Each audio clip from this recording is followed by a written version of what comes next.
আসসালামু আলাইকুম। কলিং বিষয় মালয়েশিয়া বরাবরের মতো আমি আছি আর এইচ হৃদয়। তো আমি কিন্তু আগের ভিডিওতে বলছি এখন আগামীতে খুবই সময় পাবো।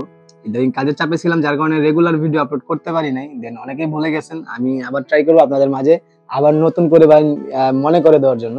তো আজকের ভিডিওতে আমি আলোচনা করব যারা মালয়েশিয়ার কলিং এর সাথে আসার জন্য আগ্রহী বা সাবা সারোয়ারকে আসার জন্য আগ্রহী। দেন কথায় মালয়েশিয়াতে আসার জন্য যারা খুবই আগ্রহী আছেন বা কৌতূহল, অনেকে ফোন করে বলতেছেন যে কলিং ভিসা কবে খুলবে, সাবা সারোয়ার ভিসা তো খোলাই। তো রিসেন্টলি একটা করছেন কিছুদিন ধরে বেশি পাচ্ছি, সেটা হচ্ছে যে ভাই মালয়েশিয়াতে এখন বর্তমানে আসলে কত টাকা ইনকাম করতে পারবো বা কত টাকা বাড়িতে পাঠাতে পারবো, খরচ কেমন হতে পারে। তো এই বিষয়ে চাচ্ছিলাম না, অনেক আগে কিন্তু একটা ভিডিও তৈরি করছিলাম আমি যখন অন্য জায়গায় ছিলাম। আর দেন আবারও যেহেতু বেসিক স্যালারিটা বাড়ছে, তো এই পর্যায়ে এসে আপনি কত টাকা কলিং ভিসাতে আসার পর কোম্পানিতে পাঠাতে পারেন। ফার্স্ট অফ অল, যদি আপনি মালয়েশিয়ার কলিং ভিসাতে আসেন লিগালি ভাবে, আপনার যে কোম্পানি ওই কোম্পানিতে যদি আপনি কাজ করেন, যেটা আপনার ডিমান্ড লেটারের যেটা মানে রুলস আছে 1500 টাকা বেসিক এন্ড সরি, এখন তো বর্তমানে 1700 টাকা হয়েছে, 1700 টাকা বেসিক এবং 2 ঘন্টা উঠি। এটা এটা নিয়ে যদি আপনার কাজ করেন সেক্ষেত্রে আপনার দেখা গেছে 26 দিন বা এখানে গভর্নমেন্ট ছুটি আছে ওই দিন ওটি পাওয়া যায় না, বাট স্যালারি পাবেন যদি আপনি কোম্পানির লোক হয়ে থাকেন। তো দেখা গেছে যদি আপনি 1 মাস কাজ করেন সেক্ষেত্রে কিন্তু আপনার 2500-2600 টাকা বা 3000 টাকার কাছাকাছি এসে পড়ে যদি আপনি 2 ঘন্টা ওটি করেন।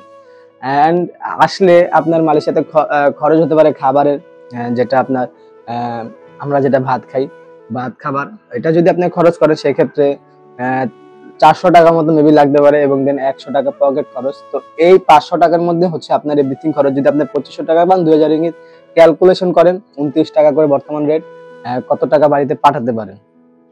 তো যারা কলিং সাথে মালয়েশিয়াতে আসবেন, আসলে আমি মনে করি ভালো টাকা পাঠাতে পারবেন। কিন্তু ভাই এটা যদি আপনি লিগেলি কোম্পানি ভাবে আসেন আর যদি আপনি কোনো সাব এজেন্সির মাধ্যমে আসেন সেক্ষেত্রে কিন্তু আপনি এতগুলো টাকা পাঠাতে কিন্তু খুবই অসুবিধা হয়ে যাবে। কারণ এখানে আপনার দেখা গেছে আপনি ওই কোম্পানি যে কোম্পানিতে কাজ করবেন যদি সাব এজেন্সি মানে সাব এজেন্সি হয়ে যদি আপনি কাজ করেন সেক্ষেত্রে আপনাকে কিন্তু কোম্পানি স্যালারি দিবে না।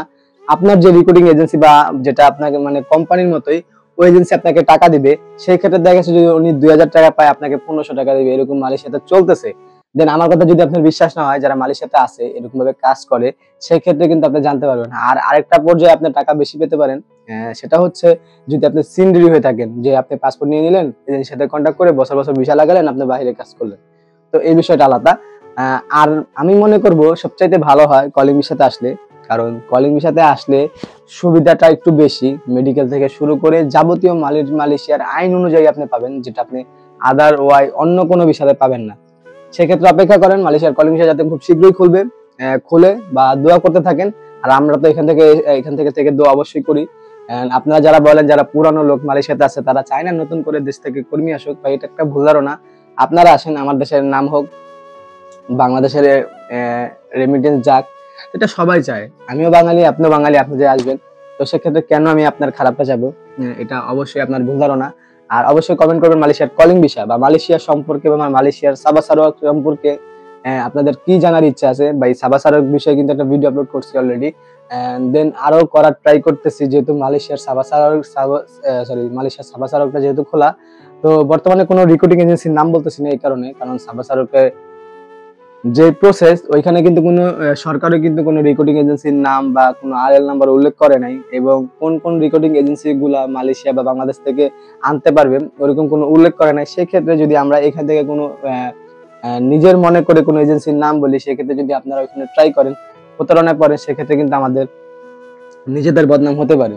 তো এমত অবস্থা যারা মালয়েশিয়ার কলিং ভিসা বা সাবা সারোয়ারকে আসবেন, আপনারা ট্রাই করবেন যারা পুরানো আছে মালয়েশিয়াতে বা ওইখানে যারা আছে তাদের কাছ থেকে জানবেন তাদের প্রসেসটা বা প্রক্রিয়াটা কেমন ছিল। তো ভিডিওটা অনেক লং হচ্ছে, তো অবশ্যই কমেন্ট করে যাবেন বরাবরের মতো আপনাদের কোন ধরনের ভিডিও দরকার। আমি ট্রাই করবো, এখন থেকে ফ্রি আছি যেহেতু আমার মানে এখন 15 থেকে 20 দিনের মতো নাইট ডিউটি হবে, সেক্ষেত্রে দিনে আমি অনেকটাই ফ্রি থাকবো। আমি ট্রাই করব ভিডিও রাত্রে 8টার মধ্যে আপলোড করার। তো এই ছিল আমার আজকের মতো ভিডিওটি ভালো লাগলে অবশ্যই চ্যানেলটি সাবস্ক্রাইব করবেন, ফেসবুক থেকে দেখে থাকলে লাইক কমেন্ট শেয়ার করবেন। তো দেখা হবে পরবর্তী ভিডিওতে, সে পর্যন্ত সবাই ভালো থাকবেন, সুস্থ থাকবেন, আল্লাহ হাফেজ।